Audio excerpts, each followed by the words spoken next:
मुझे 4 पॉइंट दे दीजिए कि विमेन की एजुकेशन को और कैसे बढ़ावा दिया जा सकता है। Only 4 points, no explanation. Gandhi जो हमारे इतनी महान प्रधानमंत्री थे, उनके कुछ कॉन्ट्रीब्यूशन बताइए।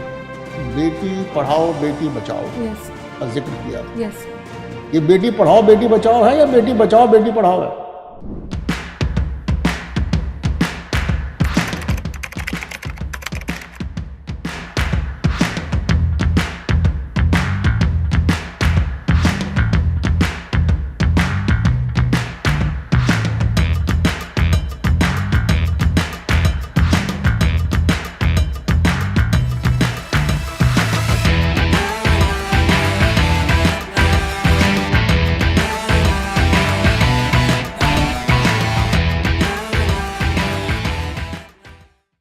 मैं कम वेरी गुड मॉर्निंग। अपना नाम, कैटेगरी, होम डिस्ट्रिक्ट छोड़ के अपने हायर एजुकेशन के बारे में बताइए। अगर आप जॉब कर रहे हैं वो भी बताइए। सर मैं सरदेवा पब्लिक स्कूल रोहिणी से पढ़ाई की मैंने 12th क्लास तक। उसके बाद में ग्रेजुएशन मैंने यूनिवर्सिटी ऑफ दिल्ली से इकोनॉमिक्स ऑनर्स में किया। उसके बाद सर मैंने मास्टर्स किया Gokhale institute of politics and economics से, पुणे से, इकोनॉमिक्स में ही। एंड उसके बाद सर मैंने कुछ टाइम जॉब किया उत्तराखंड गवर्नमेंट के UFRMP प्रोजेक्ट में, जो कि जायका के साथ एक सॉफ्ट लोन प्रोजेक्ट है सर। उसके बाद मैंने मिनिस्ट्री ऑफ कॉमर्स में DPIIT डिपार्टमेंट में as a YP young professional काम किया FDI सेक्शन में। उसके बाद सर मैं भी प्रिपरेशन कर रही हूँ। गुजरात में अभी एक पास किया है ऑर्डर कि मैरिज रूल पे थोड़ा सा चेंज लेके आएंगे, मैरिज रजिस्ट्रेशन एक्ट में। वो ऐसा क्यों कर रहे हैं? सॉरी सर, मैं इस पे अवेयर नहीं हूँ। ओके, यूपी मूव करना चाहती है टुवर्ड 1 ट्रिलियन इकोनॉमी। उसके लिए फैसिलिटेट करने के लिए गवर्नेंस में क्या और चेंजेस या अपस्टेपिंग करनी होगी? सर गवर्नेंस में अगर पर्टिकुलरली बात करते हैं तो बहुत सारी जगह पे अभी भी उतना डिजिटाइजेशन नहीं हुआ है। बहुत सारे डिपार्टमेंट्स में वो डिजिटाइज और ज़्यादा करने की। So digitisation is one point. Digitisation is one what else should they do? Second is sir skilling, जो ह्यूमन रिसोर्सेज को डेवलप करने के लिए स्किलिंग करना एक important. Skilling, so you Yes, given sir. 2 points. Yes sir. Third is sir investment promotion and conferences for that basically. Okay okay, ease of doing business में क्या चाहते होना चाहिए? Sir ease of doing business को promote करने के लिए हम लॉजिस्टिक्स कॉस्ट को कट करने की कोशिश ऑलरेडी कर रहे हैं। उस डायरेक्शन में भी हम लोग स्टेप्स ले रहे हैं। अगर law and order situation improve हो तो क्या आपको लगता है कि ज़्यादा इन्वेस्टमेंट आ सकती है? सर इंप्रूव हुआ है law and order? Definitely that will change a perspective. हाँ। तो वो ऐड ऑन करेगा उसमें। ओके, और PPP sir PPP models are already ongoing. Ongoing, yes sir. Right. अच्छा, एंड अगर सिंगल विंडो क्लियरेंस होती है यस उससे क्या इफेक्ट आएगा? सर उससे जो टाइम है, जो किसी भी प्रोजेक्ट का अप्रूवल टाइम है, ये सब चीज़ें वो कम हो जाएंगी। तो उस वजह से फास्ट मूविंग प्रोजेक्ट्स हो जाएंगे। जो हम लोग टाइम और जो रिसोर्सेज उसमें वेस्ट होते हैं वो बच जाएंगे हमारे, जिनको हम और बेटर जगह पर भी यूज़ कर सकते हैं। तो आपको नहीं लगता कि इन्वेस्टर समिट्स और की ज़रूरत है जितना चल रही है उसके अलावा थोड़ा सा और उसको बढ़ाना? सर इन्वेस्टर समिट्स जो हो रहे हैं, जैसे पिछले 1-2 साल में भी हम लोगों ने काफ़ी किया यूपी में, तो डेफिनेटली वो रिटर्न्स लेकर आ रहे हैं। लेकिन उन रिटर्न्स को हमें साथ साथ टैप भी करना होगा, तभी हम 1 ट्रिलियन डॉलर इकोनॉमी तक पहुंच पाएंगे। अगर आपको कोई एक गिफ्ट देता है, आप SDM हैं, यस सर। और एक बड़ी अच्छी सी गिफ्ट देता है, 10 लाख रुपीज़ का गिफ्ट ला के देता है और कहता है साहब मेरे कुछ प्रोजेक्ट्स हैं जो लीगली क्लियर नहीं है, यस आप उनको थ्रू करा दीजिए। Sir, I will definitely deny, क्योंकि एक तो मेरे जो सर्विस रूल्स हैं उसके हिसाब से 5000 से ऊपर मुझे कुछ भी लेना अलाउड नहीं है किसी से भी as a gift. And secondly sir, मेरे लिए एज एन SDM मेरी सबसे बड़ी ड्यूटी है कि मैं किसी भी प्रोजेक्ट को प्रॉपर तरीके से फुलफ़िल कर पाऊँ। जो भी उसके रिक्वायरमेंट्स हैं, जो भी गाइडलाइंस हैं, वो सब चीज़ों को फुलफ़िल तो करूँ। आप जो गिफ्ट को डिनाई करेंगे रूल्स की वजह से करेंगे, रूल कॉन्शियस नो होके सर, कि डेफिनेटली अपना अंदर से आपके कॉन्शियस सर, होगी? बिकॉज मेरी एज एन ऑफिसर जो individual। मेरी ड्यूटी है वो सबसे पहले आती है। तो डेफिनेटली नहीं सर। अच्छा, मुझे 4 पॉइंट दे दीजिए कि विमेन की एजुकेशन को और कैसे बढ़ावा दिया जा सकता है। Sir only 4 points, no explanation. Sir women की एजुकेशन को बढ़ावा देने के लिए हमें एजुकेशन के साथ साथ कुछ और सेक्टर्स भी टैप करने होंगे, Yeah. जैसे कि हेल्थ एंड उनका सेफ्टी देखना होगा। यूपी में इनिशियली ये बहुत ज़्यादा एक माइंडसेट था कि विमेन उतना सेफ नहीं है। Although situation is improving, commissionerate system आया है तो उसके बाद से चीज़ें बेटर हुई हैं। उसके अलावा सर जो उनकी हेल्थ इंडिकेटर्स को इम्प्रूव करने के लिए हमें काम करना होगा, तभी वो डेली स्कूल जा पाएंगी। तीसरा सर, हमें बिहेवियरल चेंज लाना पड़ेगा, पर्सपेक्टिव चेंज करना बहुत ज़रूरी है सबका, कि जो हम लोग कहते हैं बेटी पढ़ाओ बेटी बचाओ। अच्छा, ओके, ठीक है, थैंक यू। हमारे भारतीय उपमहाद्वीप में, इंडियन सब कॉन्टिनेंट में बहुत Yes, सारे महिला प्रधानमंत्री हुए, कुछ नाम बताइए आप। इंदिरा गांधी जी रही, और गांधी जो हमारे इतनी महान प्रधानमंत्री थी, जी उनके सर। कुछ कॉन्ट्रीब्यूशंस बताइए महिला के लिए, क्या कॉन्ट्रीब्यूशन था? सर उनके लिए कहा जाता है कि वो एकदम शांत थी पहले जब वो नई पावर में आई थी, और फिर जब उन्होंने सिस्टम को समझा और उस तरीके से एक्ट करना शुरू किया, तो बोलते हैं कि उन्होंने बहुत बोल्ड होके डिसीजंस लेना शुरू किया। तो सर फर्स्ट एंड फॉरमोस्ट उन्होंने एक एग्जांपल सेट किया कि कैसे विमेन बोल्ड होके अपने डिसीजंस ले सकती हैं और पूरे कंट्री को रन कर सकती हैं। दूसरा सर उन्होंने अपने टाइम पे जो स्पेस ये जब उस टाइम पे स्पेस प्रोग्राम्स इस तरीके के चल रहे थे, तो उसी टाइम पे ये एक अचीवमेंट थी हमारी कि हम लोग इंडिया से मून पे पहली बार जा पाए थे। Yes sir. ये बताइए कि यूपी के कुछ बॉर्डर डिस्ट्रिक्ट्स जिसका बॉर्डर नेपाल से टच करता हो, बताइए। सर लखीमपुर खेड़ी है, बहराइच है, गोरखपुर है, अभी सर ये रिकॉल कर पाए। तो आजकल हम लोग बॉर्डर सिक्योरिटी, बॉर्डर मैनेजमेंट पर बड़ा जोर दे रहे हैं। यस। तो क्या हम लोग यूपी बॉर्डर जो नेपाल से टच करता हुआ, क्या उसको भी फेंस करना ज़रूरी है? सर नेपाल के साथ हमारा कहते हैं कि रोटी बेटी का संबंध है, तो हम लोग इसीलिए शायद मतलब थोड़े से लिबरल हो जाते हैं उस जगह पे। बट रही बात सिक्योरिटी की, तो ऑलरेडी हमारी फोर्सेस वहाँ पे हम लोग ट्राई कर रहे हैं कि उसको मतलब उस प्रॉब्लम को सॉल्व करने की कोशिश कर रहे हैं, इन्फिल्ट्रेशन ना हो उसके लिए। लेकिन सर इसमें फेंसिंग ना करके हमारे पास और भी तरीके हैं जिससे हम सर्वेलेंस बढ़ा सकते हैं, हमारी मैन पावर को उतना ना लगा के।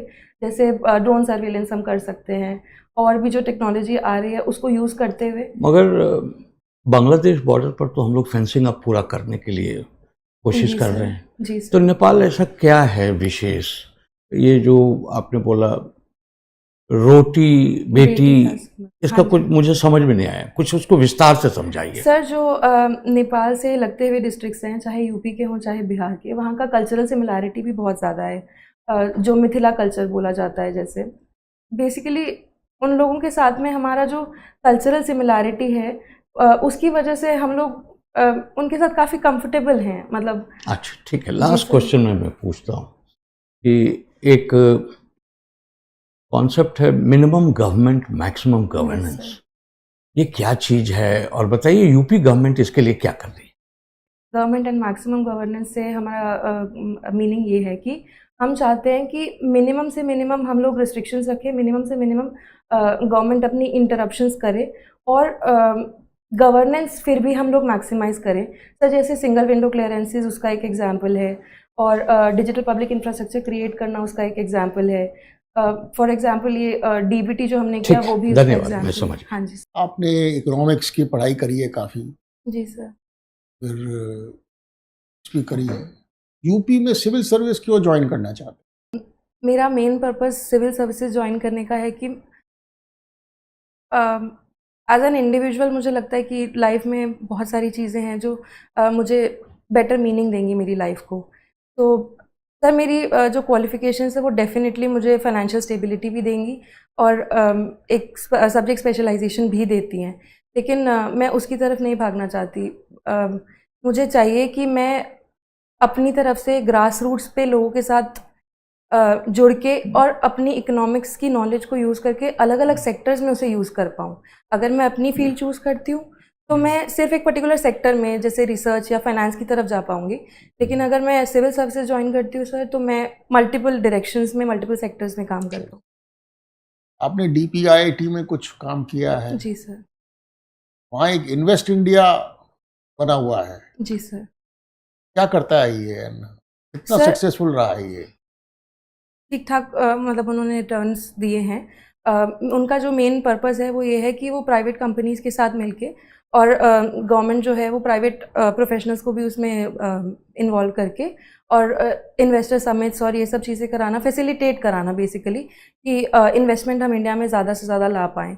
तो वो उस डायरेक्शन में काम करते हैं सर। ये मेनली डोमेस्टिक इन्वेस्टमेंट को टारगेट करता है या फॉरेन सर इन्वेस्टमेंट? दोनों। ज़्यादा स्ट्रेस किस लिए है? सर एक्चुअली बाहर की स्ट्रेस ज़्यादा है सर। जब कोई इन्वेस्टर आता है, मान लीजिए एक इन्वेस्टर यूपी में 500-700 करोड़ के इन्वेस्टमेंट का प्लान बनाता है, प्रपोजल देता है, यस सर। उसके पहले what does he look for? Sir किसी भी इन्वेस्टर के लिए सबसे पहला होता है पर्सपेक्टिव। वो ये देखते हैं कि उनको किसी भी जगह पे इन्वेस्ट करने में जो उनको अवेलेबल होने वाली हैं इनपुट्स, उनके लॉजिस्टिक्स कॉस्ट, वो सब चीज़ें कितना बेटर होंगे। उनको जो भी उनको रिसोर्सेज चाहिए, उसमें लेबर भी आ जाती है, उसमें ये सब चीज़ें आ जाती हैं उस पर्टिकुलर एरिया में, वो कितना उनको बेटर होंगे सर, वो एक इंटरेस्ट होता है। दूसरा एक इंटरेस्ट point है, होता है second- कि गवर्नमेंट कितना सपोर्ट कर रही है उस चीज़ के लिए, that is also big step. और सर तीसरा वो अपनी प्रॉफिटेबिलिटी तो डेफिनेटली देखते ही हैं। एक आपने कहा इनपुट, दूसरा आपने कहा गवर्नमेंट सपोर्ट, तीसरा है प्रॉफिटेबिलिटी। Yes sir. जो वो प्रोडक्ट बनाएगा, यस सर। क्या वो ये नहीं देखेगा उसकी मार्केट है या नहीं है? सर ये डिपेंड करेगा कि जो वो प्रोडक्ट बना रहा है उसको मार्केट करने के लिए उसको पास ही में मार्केट देखना है या फिर उसको तो पहले तो ये देखना है कि उस प्रोडक्ट का सोसाइटी में डिमांड है या नहीं है, यस सर। ये नहीं देखेगा वो। सर डेफिनेटली देख। Is it a last item to be thought or it is one of the foremost? Sir I think company अगर चल रही है तो वो उस प्रोडक्ट पे गवर्नमेंट के जो इंसेंटिव हैं 10-5%, इससे क्या that influences his decision? Sir definitely helps. जैसे SEZs वगैरह में अगर आते हैं तो उनको काफ़ी हेल्प मिलती है। इस तरीके के क्लस्टर्स में अगर वो आते हैं तो उनको काफ़ी सारे जगह पे पॉलिसीज़ के थ्रू, टैक्सेशन में बहुत सारे डिस्काउंट्स मिलते हैं सर। आजकल यमुना अथॉरिटी एरिया में लाइन लगी हुई है, क्यों लगी हुई है line? What is the great? वहाँ अभी ऐसा कौन सा इनपुट है जो आराम से मिल रहा है? Well what do you think, why is it so? You know what Yamuna authority area is? Sorry sir मैं ये जेवर एयरपोर्ट के आसपास। ओके वहाँ there are big sir investors. Yes that is because of the airport. जो हम लोगों ने pipeline में है कि एयरपोर्ट आएगा उसके लिए ही लैंड प्राइसेस भी बढ़ रहे हैं, सारी चीज़ें हो रही हैं। तो लैंड प्राइस बढ़ने के को कैपिटलाइज करने आ रहा है या वो इंडस्ट्री नहीं, को नहीं, सर, प्रॉफिटेबिलिटी? जब जो एयरपोर्ट 4-5 आएगा- आपने बताया वो तो बताया नहीं इसमें। सर लैंड जब प्राइसेस एयरपोर्ट आएगा तो उसके साथ साथ में आने वाली और फैसिलिटीज़ और होटल चेन्स और ये सब चीज़ें भी आएंगी जिससे रेवेन्यू और एम्प्लॉयमेंट दोनों राइज करेगा। अभी आपने बेटी पढ़ाओ बेटी बचाओ यस का जिक्र किया था। Yes sir. ये बेटी पढ़ाओ बेटी बचाओ है या बेटी बचाओ बेटी पढ़ाओ है? Sir I might be wrong, मैंने बेटी बचाओ पहले बचाना पड़ेगा ना, फिर पढ़ाना पड़ेगा। डेफिनेटली। हैं? तो ये कई बार हम लोग बोल जाते हैं Beti Padhao Beti Bachao. Yes sir, it's a slip of tongue, sorry. हैं? अच्छा, बेटी बचाने के लिए सरकार ने क्या क्या किया है? सर पोषण अभियान जो पोषण 2.0 है, प्री नेटल केयर है, विमेन जो प्रेगनेंसी में होती हैं उनके लिए, लैक्टेटिंग मदर्स के लिए, और जो ये सब जो किया, इज इट सब्सटैंशियल और इट्स ओनली लिप सर्विस? ये पोषण मिशन तो डेफिनेटली इट 25 हैज साल से वर्क चल रहा है। सर, चल रहा है। और एक्चुअली बात यह है कि हमारी पॉपुलेशन इतनी ज़्यादा है तो हमारी रिक्वायरमेंट भी बहुत ज़्यादा है, तो उसको टैप करने के लिए सर हम कोशिश कर रहे हैं कि और ज़्यादा तरीक़ों से सॉर्ट आउट कर सके। तो बेटी पढ़ाओ स्लोगन अभी 10 साल से शुरू हुआ है। Yes sir. पिछले 10 साल में ऐसा क्या किया गया बेटी को पढ़ाने के लिए जो 20 साल में नहीं किया गया था? अभी कुछ नहीं रिकॉल कर पा रही हूँ।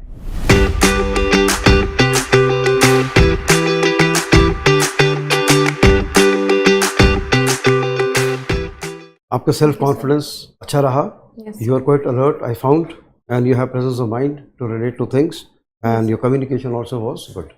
इसके अलावा आप स्टेबल रही और कंफर्टेबल रही थ्रू आउट द इंटरव्यू। बड़ा अच्छा साइन है, इंटरव्यू से अच्छी चली जाएगी आपकी। कुछ चीज़ों का ख्याल करेंगे और बेहतर इंटरव्यू के लिए। Yes. एक तो जो आपका ड्रेस है, इसको साड़ी सूट कर रही है, दैट्स गुड, लेकिन इंटरव्यू के लिए ऑफ वाइट कलर, हल्का कलर सर बेहतर वही होता है है। With the border, yes sir. वो ध्यान कर लीजिए। न्यूज़पेपर आप जरूर पढ़ें, मैंने आपसे गुजरात का ही ओपनिंग Yes, क्वेश्चन sir. पूछा था, ताकि विमेन की सेफ्टी हो, बेसिकली पॉइंट वाज दैट। अच्छा, शॉर्ट आंसर दीजिए, एक्सप्लेन मत करिए, खाली बुलेट पॉइंट में अपना आंसर दीजिए 1 2 3 4 कि आप क्या कहना चाह रही हैं। तो जिस चीज़ को एलैबोरेट करवाना चाहेंगे उस पॉइंट पे एलैबोरेट करवा सकते हैं। अगर आप एक्सप्लेन करने लग जाएंगी तो कॉन्वर्सेशन पूरा नहीं हो पाएगा और सवाल पूछ ही नहीं पाएंगे आपसे। ओके, ठीक है, थैंक यू, वेल डन। 2-3 सलाह आपको हम देंगे। एक, आपको क्वेश्चन सुनना है। कई बार आप क्वेश्चन खत्म होने से पहले ही आप चालू कर देते। आपके व्यू से कॉन्ट्ररी अगर बोर्ड मेंबर कुछ क्वेश्चन पूछ रहे हैं, सुन लीजिए। तो इसका एक प्रिंसिपल है कि लिसन, थिंक कि वो मटेरियल कंटेंट है आपके पास कि नहीं, फिर उसको ब्रीफली 3 सेकंड का पॉज दे करके स्ट्रक्चर कर लीजिए इन बुलेट पॉइंट्स कि अच्छा इसके 3 पॉइंट्स हैं और कम से कम 2-3 पॉइंट्स हैं तो उसका आप जवाब दें बुलेट पॉइंट्स में। अगर नहीं है छोड़ दीजिए ताकि आपको दूसरा क्वेश्चन मिले। एक तो दूसरी बात कि आप थोड़ा सा विमेन एम्पावरमेंट, यूपी के ये 40-50 इश्यूज जो हैं एक लिस्ट बना लीजिए और बुलेट पॉइंट्स नोट, उसमें कम से कम वो इश्यूज क्या हैं, कुछ फैक्ट्स फिगर्स, चुनौतियां क्या है, सरकार की क्या नीतियां हैं, फैक्ट्स फिगर्स, फिर आपका क्या ओपिनियन है। And it should be brief, जैसे सर ने कहा, and to the point. You have to listen very carefully, frame the answer and उतना ही आपको देना है। वो आप करेंगे तो देखिए आपका अच्छा एक्सपीरियंस है, हो सकता है एक्सपेक्टेशन भी ज़्यादा हो, है ना। Best of luck. सबसे पहले जब आप एंटर करेंगे ना, you wish the chair, you don't have to wish everyone, and wishing does not have to be long. Good morning, morning sir, that's enough. ये नहीं कि आप सबको करने लगे। और जब क्वेश्चन पूछा जाए तो eye contact with the member asking the question. If he is asking, you don't need to look at me. Yes, sir. And when you are replying, you don't have to look at me. ये सबसे important है। ये दूसरा, interview वहाँ Hindi medium में होता है। Hindi medium का मतलब ये होता है try to speak in Hindi, you are as fluent in Hindi as you may be in English. तो कोशिश करिए हिंदी ज़्यादा बोले। लो, टेक्निकल टर्म्स आप जो हैं, जो कॉमन पार्लेंस में यूज हो रहे हैं, you can use in Hindi. जैसे कि अभी आपने बताया, listen, think for a few seconds and then answer. During that thinking process, you structure your reply. If there are 3 points, the most important point first. And sentence is short, not long. एक अभी जैसे एक question पूछा, आपने जवाब दिया, इन्होंने दूसरा कुछ उसी में इंटरवेंशन किया, उसमें आपने इनके कंप्लीट करने से पहले ही शुरू कर दिया अपना होना। That is very undesirable. Let the member finish. That's why that 1-2 second break is important. You're not supposed to speak while he is speaking. ठीक है? You have 10 days to go. Sir मैं अभी तक यही कर रही थी कि जिनसे बात कर रही हूँ उनको ही आई कांटेक्ट में रह रही थी, लेकिन अभी पिछले कुछ इंटरव्यूज में मुझे ये बोला गया कि आप 90-10 का रेशियो रखो। तो सर देखिए, there are different views, but बहुत बोर्ड्स में गए हैं, आप भी गए हैं। कर्टसी डिमांड्स की जिसको आप बात कर रहे हैं उन्हीं को देखें। कर्टसी कहते हैं अंग्रेजी में इसको। हाँ जी। तो अगर मैं आपसे बात कर रहा हूं और उनको देखने लगूं तो I am being discourteous to you. This is the plain logic. Rest is your thinking. आपको 90-10 करना है, 100-0 करना है, ठीक है। This is our view, we tell everyone. और पूछिए। ड्रेस आपके बता दिया उन्होंने। सर बेज कलर्ड साड़ी ही पहनूंगी मैं। और शूज पहनने हैं आपने। शूज कैसे पहने हुए हैं आपने? Sir but these are slightly fashionable. ये फैशन वो है। ओके सर, वो ज़्यादा बेहतर होंगे, यूनिवर्सल कलर है, किसी भी ड्रेस के कलर के साथ चल सकता है। ठीक है। और अब तो गर्मी आ गई है, कोट वोट तो कोई ज्यादातर पहनते नहीं है। सर फुल स्लीव्स रहेगा उसमें। You have to tie your hair. It should not be खुला. It's not a party time. Sir कुछ क्वेश्चंस होते हैं जहाँ पे मतलब आपको आइडिया ही नहीं है कि वो क्या है और उस पर ओपिनियन पूछा जाए तो उसको डिनाई करना वुड इट बी फाइन? और क्या कर सकते हो? What else is your choice? अब वहाँ पे गेस्ट वर्क शुरू कर दें, they will immediately come to know. Yes sir. So that is even a worse scenario. Sir और जैसे सर ने क्वेश्चन पूछा था अबाउट दैट 10 लाख वाला क्या टेल रहे बोला? ब्राइब। हाँ ब्राइब वाला हाँ, क्वेश्चन था। उसके अंदर आपको क्या है, आपको rule of law, compassion and your own conscience, yes ये तीनों चीज़ों का कॉम्बिनेशन रखना है। अब रूल ऑफ लॉ ये कहता है कि you are not suppose to be taking it, gratification ना लेना ना देना। यस सर तो आपको पोलाइटली पहले तो रिफ्यूज़ करना है, Yes, politely and firmly yes sir refuse करना है, उसको प्रोविजन से अवगत कराना है, ये प्रोविजन है साहब, ऐसे ही काम होगा, but politely, you don't have to offend people. Yes. Then you have to record what has happened, okay you have to apprise your seniors as well, because tomorrow he might implicate you. Yes sir So for your safety, you have to apprise your seniors, write it down on a file that he approached and he offered this. मैंने जिस हिसाब से वो question deal किया तो ठीक है, you said कि you will not, you will ठीक है, deny, आपने deny कर You दिया have था। got what we feel. Sir my concern is कि ओपिनियन बेस्ड क्वेश्चन और सिचुएशन बेस्ड क्वेश्चन में I should have a firm view, I should have my own personality Govern- be visible in gov- that. हाँ। बाकी सब चीज़ों में तो You be your natural self. Yes sir He can guide you on one question, two questions. There are millions of questions. Okay sir And you interview के लिए आप question के आंसर याद नहीं कर सकते, डेफिनेटली तो सर। बस ये क्वेश्चन जरूर याद कर लीजिएगा, व्हाई सिविल सर्विस। ठीक है Sir, उस ठीक है। पे were you satisfied with no my I wasn't. You should start with I want to serve the society. Okay I want to serve the masses. Yes Don't, you're not joining civil service for your own comfort and pleasure.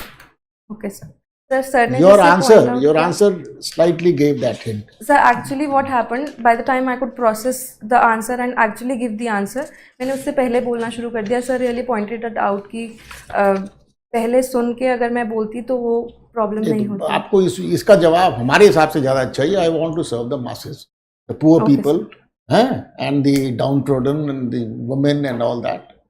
That would give me a lot of satisfaction, okay sir and I can use my education for it. Okay sir. ठीक है, thank you.